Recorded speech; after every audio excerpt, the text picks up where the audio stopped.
So today I'm just setting up for a video call with a very lovely gentleman called David Kempston, who has written the book Lessons Learned on the Run. You can check out the book review that we did on it, and yeah, after this short video you will be able to see the interview I did with him. So a huge amount of appreciation to David for actually taking the time out of his schedule to come and have a chat with me about his book. If you are new to the channel, then do consider giving Bikes and Aces a big thumbs up and hit that subscribe button. Do consider sharing us with your friends and family who are also running and cyclist enthusiasts, and feel free to drop us a comment and let us know what you think.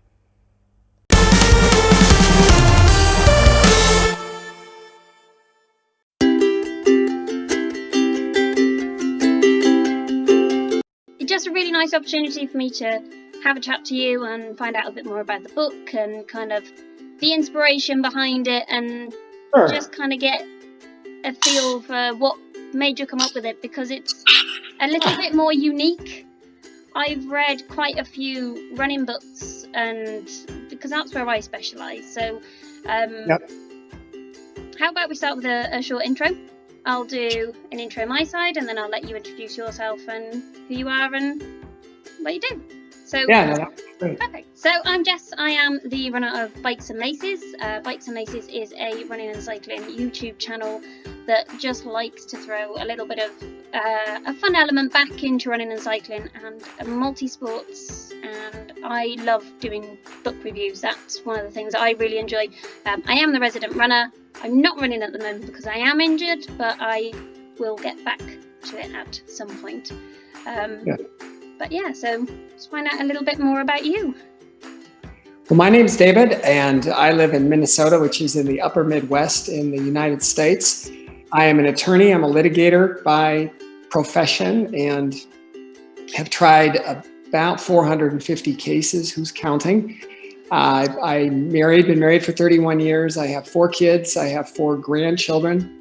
I've been running for over 40 years. Now, in fairness, I haven't been running every day for 40 years, but if you were to characterize the last 40 years, you would say Dave is a runner. There have been seasons of injury that knocked me out of it, but by and large, I run as much as I can, as much as my body lets me. I just turned 53, so as I get older, to keep the old frame going, it gets a little bit trickier, and have found that I cannot run every day anymore, but that's okay. Cross-train, do other things. I walk a lot, snowboard in the winter. We get a lot of snow here in Minnesota, so try to get outside as much as I can, since my job requires me to be inside all of the time. Brilliant. Okay, so I have been working on reading your book, Lessons Learned on the Run, and I must admit, reading this book, I've been reading it over a slower period of time, because I've been reading a couple of chapters at a time and just really absorbing the information that's in it, rather than kind of what I would class as speed reading, so going down the page quickly. And I really, really enjoyed doing that. So tell me a little bit about the book. Let's start there. Sure. So like I said, I've been running for over 4 decades, and my wife has often said that running has this strange hold over me, or as she puts it, she's never understood this deep emotional connection that I have to running. And it goes back to my youth. It's like, when you turn that radio on, and I realize, nobody listens to the radio anymore. We've got the internet. But when you hear that old song from yesteryear, and it immediately transports you back to some other time, or you catch a scent that immediately transports you back 30 years ago, or probably for you, since you're not probably that old, 20 years ago.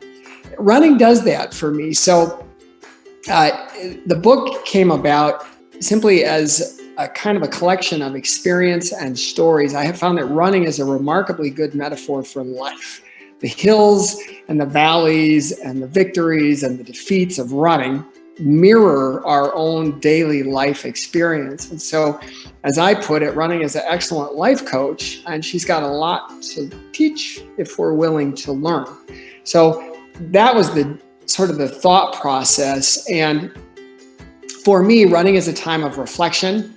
It is a time of restoration. It's a time often of great creativity. Now, for example, this morning I ran 6.5 and I tried to run it a little harder than normal. So there wasn't a lot of, creative thought going on. It was more, okay, Dave, hold this pace. Okay. That kind of thought process. But over the years, I have found that, especially on my recovery runs or my slower runs, that it's a time of really good thinking for me. And I'm in the courtroom all the time, although now with COVID, I'm Zoom courtrooming, or WebEx or Microsoft Teams, whatever version court is using.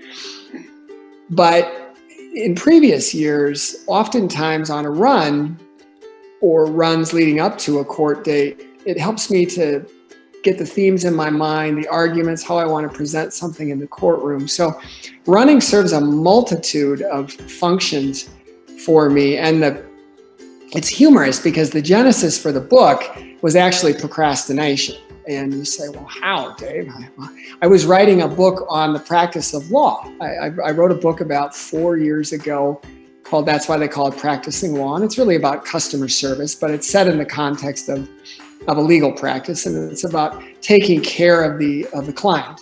Because at the heart of the practice of law, there's a relationship. It's called the attorney-client relationship. So I was finishing up that book, okay? And this is how procrastination works. You should be doing A, but all of a sudden your brain bubbles up and says, hey, let's go do B. Yeah. So I'm on this run, and it was a winter day, and I was a slow run because, there's snow on the ground. It was cold. And all of a sudden my brain just blows up with this, oh my gosh, running is a metaphor. And because I think I've been thinking about court and presenting something, and I love to use metaphors and analogies when I can in court. And so all of a sudden these ideas are just bubbling up. And so I pull out my iPhone and I'm dictating into my iPhone all these thoughts of how running is a great metaphor for life. And I must have blasted out 20 points. And then I'm like, oh, this is a great idea for a book. And it's like, no, Dave, you need to finish the book that you're working on. So that was the genesis. I actually took that and I put it aside. And then when I finished up the lawyer book, as I would run, I'd have ideas that would hit me. I'd remember stories and I would dictate them and then, take that raw piece of information, and that would then became a chapter eventually, in the book. And it was funny. I remember one time I went on a 10-mile run and I said to myself, no booking. You're just running today. There is to be no book writing. So I run out, and as I get about, I'm doing great. It was a beautiful day. I get about 2 miles from my house, and there's a bunch of beer bottles and alcohol bottles on the side of the road, evidence of someone having a good time the night before. Mm-hmm. And all of a sudden it just takes me back to my coach saying, avoid dissipation. You've got to avoid dissipation. And this whole chapter just blows up in my mind, and it's in the book. So that was a long-winded answer to say that this book came about because I was doing a different book and I was at the hard part, the nitty-gritty, as Jack Black would say, and I didn't want to do that. And so I like more the creative side as opposed to the proofreading side. Well, it's a brilliant book, and I very much relate with you in the sense of whenever I go out for a run, it gives me the headspace to think. So doing a lot of the creative things that I do for the YouTube channel, I find the majority of them will come to me during a run, more during kind of a long, slow run. So yeah, that very much makes sense that all these ideas will kind of pop into your head during those times. This is a brilliant book, and I think actually the reason I came across it was because you had come across us on, I think it was Instagram or LinkedIn, and suggested it to me, and I thought it would be well worth picking up. And I've loved really reading kind of through the lessons in there, and you kind of pick it up and you pick a chapter and you read through and you just think that makes sense. It almost clarifies things. So the next thing I want to know is, do you have some of the favourite lessons in there, and what would some of your favourite lessons from the book be? Yeah, my favorite chapter is the one I wrote about parenting on the run. I have 4 kids, and about 2 winters ago, I heard a new phrase about parenting. You know, we've all heard of helicopter parents or lawnmower parents. Well, in Minnesota, we call them snowplow parents. You know, they're the ones that clear the path for the child. And the point of it is just that parenting is hard. You know, I have 4 kids, they're all different. And anybody who's had a child will tell you that it's one of the most rewarding aspects of life. It's also one of the most difficult. There's a great saying that a parent is only as happy as their least happy child. And there's some truth to that. So there's a chapter in the book called Parenting on the Road. And it made me think of Cormac McCarthy, who won the Pulitzer for his book, The Road, which was actually kind of a gimme because he should have got it for the novel he wrote 20 years earlier called Blood Meridian, but they didn't give it to him. So it's kind of a makeup call. But anyway, the story of The Road is a father taking a child to safety in a dystopian world. And, you know, this story just tugs at your heart. It's about a dad trying to get his boy to safety. And if you've read any Cormac McCarthy, that's kind of his gig. But I had just run outside in the winter, and a buddy of mine's in the we were in the hot tub at the health club afterwards, and he mentioned something about snowplow parents. And all of a sudden it just went click, click, click, click, click. And I was thinking, so hard to parent, and thinking about Cormac McCarthy's book. And I had run a race. I had run a 5K with my second born, who's about 20. He's 28 years old now. And we'd never run a race together. And so we ran a 5K about 5 years ago together, and I coached him the whole way. You know, it was fun. My wife later said, I could tell you weren't going as hard as you could because you sent a couple of pictures. She said, there's no way when you're racing that you're going to send me pictures. But, you know, I was talking to Brennan about surging and about running tangents and about topping off the hill. And you know, as we're running this race, I was coaching him up. And we settle in about a mile into the race, and there's a fellow in a blue shirt ahead of us. So I say, Brennan, let's catch blue shirt guy. And we spend the next 2 miles trying to catch this guy. And we get about 5 minutes from the end of the race. And it was on a course that I'd run a lot. And so I was very familiar with the course. And Brennan's like, Dad, I don't think I can keep going. You go ahead. I said, honey, it's a choice. All right. You choose to suffer for 5 minutes. I said, anybody can suffer for 5 minutes. Let's choose to suffer.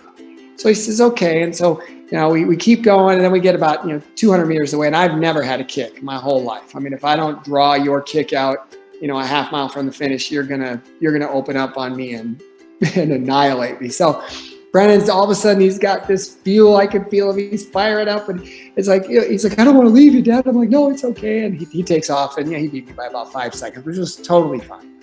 So we get all done, and we're having a great time. We're laughing and breaking down the race. And blue shirt guy comes over, because we never caught blue shirt guy. Okay. He comes over to us and he goes, man, are you a coach? He goes, I said, nah, I'm just a dad. He goes, well, that was awesome. He goes, I just listened to everything you said, and I did everything you said. And I'm like, well, no wonder we couldn't catch you.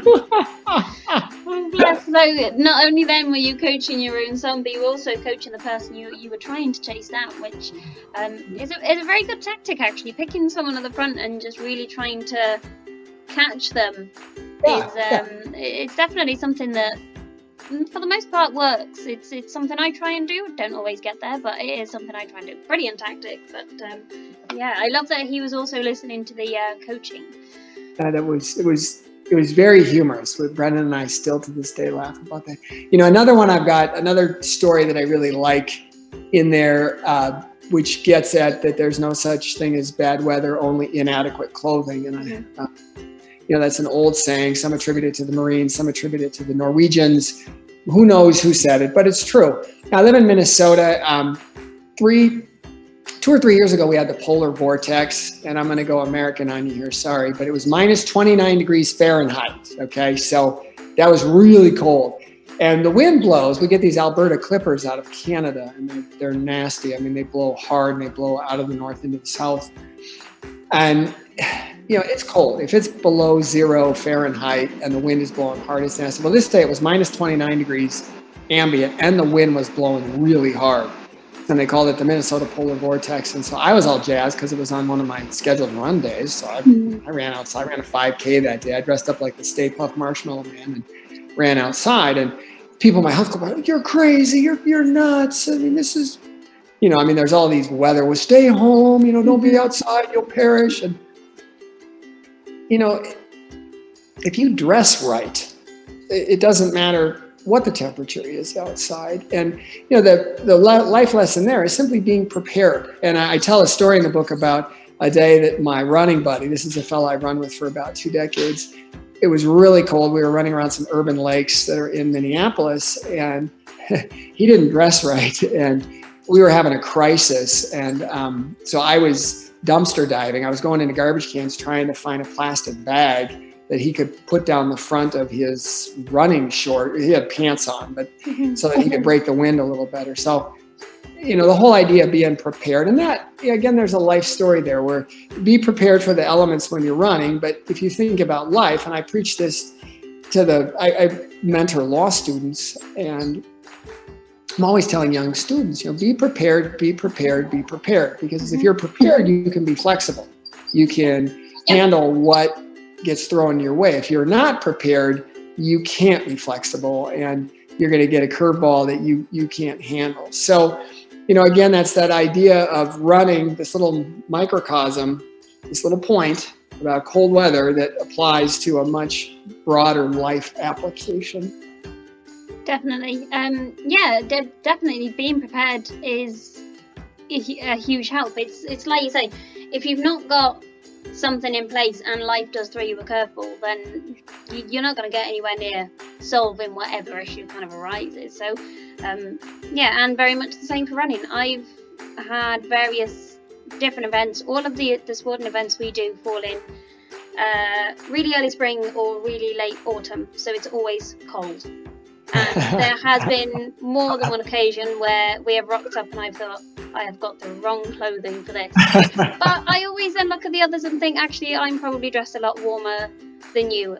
We do duathlon, so we see a lot of triathletes, and the amount of them who are literally just in tri-suits, and you think, how you're not freezing, I don't know. I will go in 20,000 layers and still be cold some days. But if you've got that mentality of preparation, then it can go a long way to kind of really helping you, not just in running, but in life. So I think that is a brilliant lesson for people to learn, which is really, really good. So near the end of the book, you go on to say that you've noted obviously a load of lessons and you've learned a lot throughout the runs, but you haven't learned everything. So do you think you would be inclined to write a second book with more lessons in, or do you think you would just leave it for people to experience and maybe find their own lessons? I love story. I think it's because of being a trial attorney. What I do is clients come to me with their story, and when I say story, I don't mean something that somebody made up. What I mean by their story is I mean their experience. And I like story. My job involves telling story in the courtroom. Again, not something I make up, but telling my client's story, what happened to them through different elements, different pieces of proof, expert witnesses, my client, documents, what have you. And, it's not that storytelling is unique unto lawyers. We all love good stories. And, it's interesting when I was telling people, Jessica, I'm writing this book about running. People would bubble. I mean, some people be like, what? It hurts? You have a chapter, it hurts. Second chapter, it's no fun. Third chapter, I can't wait till it's done. No, but a lot of people would say, oh my gosh, well, I've been running, and they'd launch into their stories. And it was great because everybody has their own stories about running. So to your question, would I write another book or would I add on to this? Not necessarily. There are lots of holes. There are lots of things that could be filled in. There are lots more chapters that could be written. But I would like to write another book. I've thought about writing a novel, but I'm not quite sure that I could carry that off, because it's one thing to write, essentially a book about practical wisdom. All right. 53 years old. I've been running for 40-ish years. I've run with 5 generations. I've had a lot of experience. They always tell writers, if you want to be authentic, write about what you know about. And that's true. So I think I probably said enough about running. I certainly didn't say it all. And everybody's perspective is going to be different. Everybody's stories are going to be different. But that's the great thing about life. It's about running and it's about life, is if we are willing to learn, we can always improve. And, our perspective gets wider. We see more, we experience more. The whole premise behind my lawyer book, it's called, that's why they call it practicing law. It's not, you don't say, well, I'm perfecting law. You're like, what? Oh, no. I'm practicing law. You say, well, Dave, you've been practicing for 28 years. I hope you're getting better. Yeah. And the same thing is with running. And, I'm 53. I do not run as fast as I did when I was 35. But that's okay. I was never all that fast anyway. And it's not about how fast you are. That's not it at all. That for me, over all these years, running has served as sort of this bedrock, a happy place, if you will. And again, there are a lot of people that will say, I just don't understand that. How can it be a happy place? When I run, I just suffer and it hurts and it's no fun. Okay, so I'm not saying that you have to have running as a happy place, but I think that in order to be a healthy individual, you need to have a couple of hobbies that you really enjoy. Yeah. One of your Winston Churchill wrote a great book a bunch of years ago called Painting as a Pastime. And in it, he talked about the mental stress and strain of people who are in difficult positions. And nowadays, you ever talk to anybody who says their job isn't stressful? No, everybody's stressed out. And so Winston Churchill in this book posits that to be healthy, you really need to have 2 or 3 hobbies that you do that have nothing to do with your job, because as he puts it, a change is as good as a rest. And that's the great thing about, whether it's running or walking or bicycling or swimming, it's a change. You're getting a different perspective, you're engaging different muscle groups, you're using different parts of your body. And as a result, your body's producing, endorphins, and not just lactate acid, but endorphins, good things too. So I'll be quiet, but you get the idea. Running for me is a place of catharsis, really helps me to shed some of the stress and the strain of life as a lawyer. Yeah, which I imagine it can be quite stressful. Running for me is very similar. It's my go-to place for kind of to de-stress. But I have found other hobbies that do the same thing, which always helps if you're someone who runs a lot and then ends up kind of sidelined with an injury as such, and then you kind of lose all that. So I really, really enjoyed talking about the book, but now I've got a couple of questions about running specifically. So what is your favourite type of run? So obviously you've got like your long, slow ones, you've got your shorter, faster intervals, your hills. What's your favourite type of run?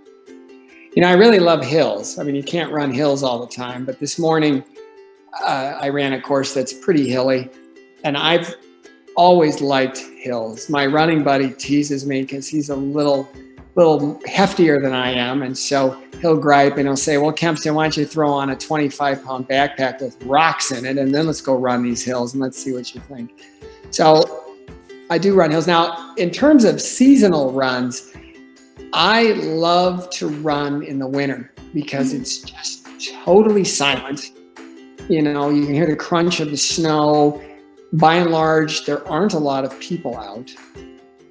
So that's not necessarily a type of run. That's more of a seasonal run. But that ties in quite nicely actually to what my next question was going to be. My next one was going to be, what's your favourite season to run in? Which you've answered there, and is the winter months. It's nice and quiet.